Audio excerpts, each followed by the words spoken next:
और व्याकरण। जी हाँ दोस्तों, मैं आपको इस वीडियो में भाषा और व्याकरण बतलाने वाला हूँ। अगर आप मैट्रिक या इंटर बोर्ड की तैयारी कर रहे हैं, परीक्षा देने वाले हैं, तो आपको जानना बहुत ज़रूरी है कि भाषा किसे कहते हैं, भाषा कितने भेद होते हैं, भाषा की शुद्ध क्या परिभाषा होता है। मैं आपको इसमें अपने नोट्स के माध्यम से आपको समझा कर बतलाएँगे। तो आप अगर यह सूचना देखना चाहते हैं तो हमारे चैनल को सब्सक्राइब करें, ताकि हमें इस पर हर वीडियो इंटर मैट्रिक एग्ज़ाम से रिलेटेड हर वीडियो हम बनाते हैं। तो अगर आप हमारे चैनल को सब्सक्राइब करेंगे तो हमारी सूचना, हमारे वीडियो अब तक पहले पहुंचेगी। तो चलिए वीडियो को स्टार्ट करते हैं बिना देरी करते हुए। तो भाषा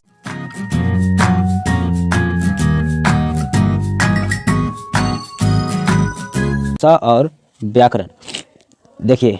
भाषते भवो यथा सा भाषा, भाषते भाषते सॉरी गाइस, भाषते भाषते भवो यथा सा भाषा, ये संस्कृत में है भाषा का परिभाषा, जो आपको जानना भी ये भी इम्पोर्टेंट है। अगर संस्कृत आप नहीं देख रहे हैं तो संस्कृत को भी देखना चाहिए। तो पहले हम संस्कृत में नोट्स में अपने भाषा का परिभाषा संस्कृत में लिखें। भाषते भवो यथा सा भाषा, भव विचार, अपने भाव और विचार व्यक्त करने के माध्यम को, अपने भाव और विचार व्यक्त करने के माध्यम को भाषा कहते हैं। इसी ये हिंदी में है नीचे, और जो पहले है वो संस्कृत में भाषा का परिभाषा है। और मतलब कि दो तीन तरह से इसको भाषा का परिभाषा है। तो हम पूरा भाषा का परिभाषा आपको बतला देते हैं। पहले आपको भाषा के बारे में बतलाएंगे, पहले भाषा के बारे में, फिर व्याकरण के बारे में बतलाएंगे। तो भाषा, भाषते भाषते भवो यथा सा भाषा, भाषते मतलब भवो भाव, भावो मैंने विचार, व्यक्त करने, यथा सा भाषा व्यक्त करने के माध्यम को भाषा कहते हैं। हिंदी में ये हो गया परिभाषा। और देखिए, भाषा शब्द, भाषा शब्द भास धातु से बना है, भास धातु से बना है। अब बोलिएगा कि भास क्या है, तो भास का अर्थ होता है, भास का अर्थ होता है, भास का अर्थ होता है बोलना या कहना, बोलना या कहना। और देखिए, और सबसे शॉर्टकट जो आप पुत्रु या मतलब कि बच्चे से पढ़ते आ रहे होंगे, सुनते आ रहे होंगे, आपको सर पढ़ाते होंगे, ये देखिए सर पढ़ाते होंगे, मानव जिस साधन या माध्यम की सहायता से, मानव जिस साधन या माध्यम की सहायता से अपने विचारों को प्रकट करता है, उसे भाषा कहते हैं, उसे भाषा कहते हैं। ये आप पढ़ते होंगे, पहले ही से पढ़ते आ रहे होंगे, अगर याद नहीं होगा तो ये आप एग्जाम में शॉर्टकट ये भी लिख सकते हैं, मतलब कि ये वाला, और ये भी लिख सकते हैं, ये इस संस्कृत में है और ये हिंदी में है, तो ये भी लिख सकते हैं। ये भाषा पूछेगा किस भाषा शब्द भास धातु से बना है, आप बता सकते हैं। पूछेगा कि भाषा किस धातु से बना है, और ये भाषा का अर्थ होता है, भास का अर्थ होता है बोलना या कहना, भास का अर्थ होता है बोलना या कहना। अब देखिए, भाषा के तीन प्रकार होते हैं, भाषा के तीन प्रकार होते हैं, मौखिक भाषा, लिखित भाषा, सांकेतिक भाषा। पहला है मौखिक भाषा, दूसरा लिखित भाषा, तीसरा सांकेतिक भाषा।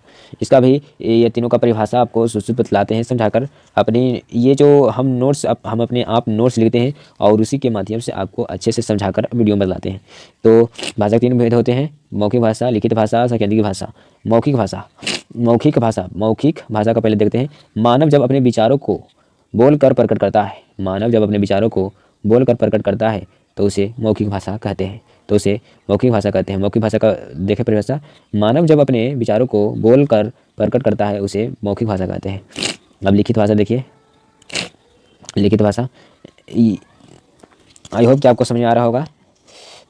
लिखित भाषा मानव जब अपने विचारों को लिखकर प्रकट करता है तो उसे लिखित भाषा कहते हैं।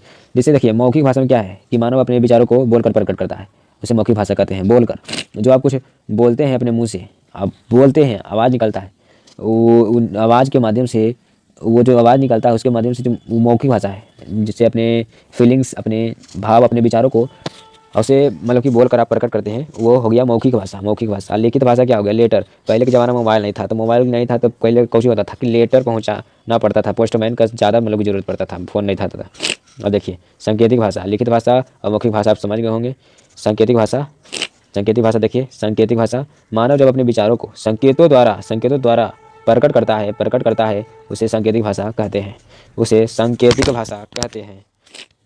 जैसे गूंगा कोई हो गया, मतलब कि गूंग है जो, तो उससे सांकेतिक भाषा, उस संकेत के माध्यम से दूसरा व्यक्ति को बतलाएगा, अपने भाव को, अपने विचारों को बतलाएगा। संकेत के द्वारा जब अपने अपने विचारों को संकेतों द्वारा, इशारा के द्वारा प्रकट करेंगे उसे सांकेतिक भाषा कहते हैं। अब देखिए, अब व्याकरण का परिभाषा आ गया। व्याकरण का परिभाषा ये देखिए, शब्दों को खंड खंड करके, शब्दों को खंड खंड करके उसके वास्तविक स्वरूप को, और अर्थ को बतलाने वाले शास्त्र को व्याकरण कहते हैं। व्याकरण तो ऐसा भी एक परिभाषा है जिससे शुद्ध बोलना, शुद्ध लिखना, शुद्ध लिखना और शुद्ध बोलना आ जाए उसे व्याकरण कहते हैं। आप पढ़े होंगे बच्चे से, ये भी आपको टीचर ने बताया होगा परिभाषा।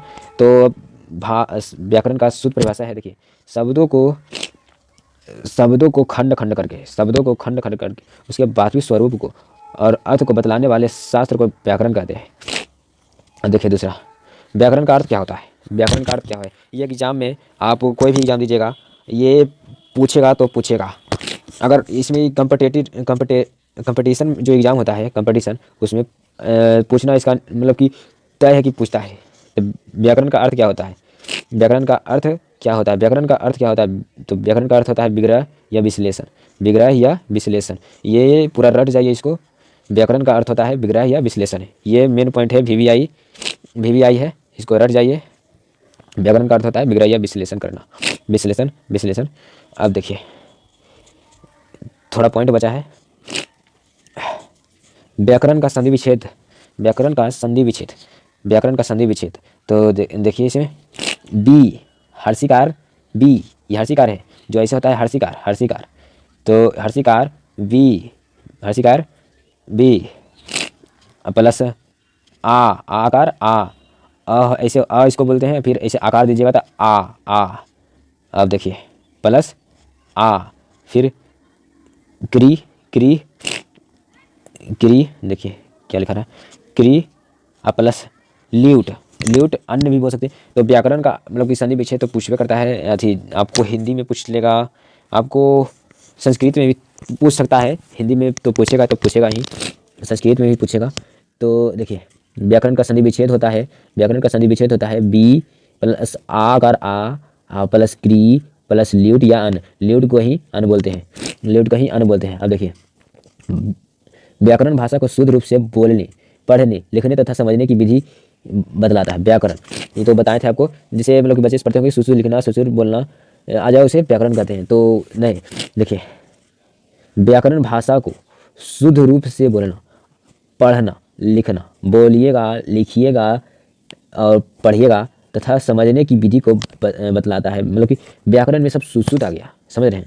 व्याकरण भाषा को शुद्ध से लिखना, बोलना, पढ़ना तथा समझने की विधि को बतलाता है कि कैसे कैसे आप शुद्ध उसे बोल सकते हैं, लिख सकते हैं और पढ़ सकते हैं। व्याकरण वही चीज़ बतलाता है।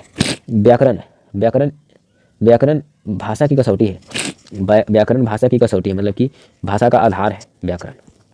तो आई होप कि आपको पूरा वीडियो अच्छा समझ में आया होगा कि व्याकरण किसे कहते हैं, भाषा किसे कहते हैं, सुश्रुत आपको अच्छे से समझाकर बतलाएं।